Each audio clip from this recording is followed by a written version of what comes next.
पूरे देश का ध्यान अपनी ओर खींचने वाले लोकसभा चुनाव के लिए 4 जून को वोटों की गिनती होगी, लेकिन उससे पहले भारतीय जनता पार्टी के उम्मीदवार और मौजूदा सांसद प्रताप पाटिल चिखलीकर ने विश्वास जताया कि जीत बीजेपी की ही होगी।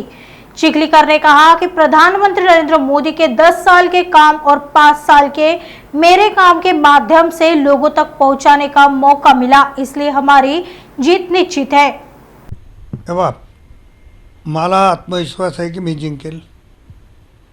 तर मोदी साहेबांनी केलेल्या 10 वर्षातल्या कामावर लोक समाधानी आहेत असं माझं मत आहे।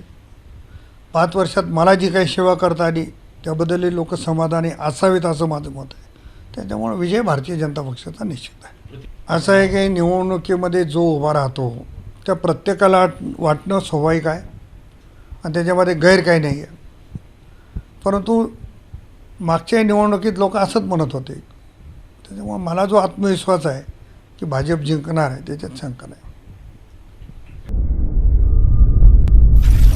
नागपुर समय, गली से दिल्ली तक।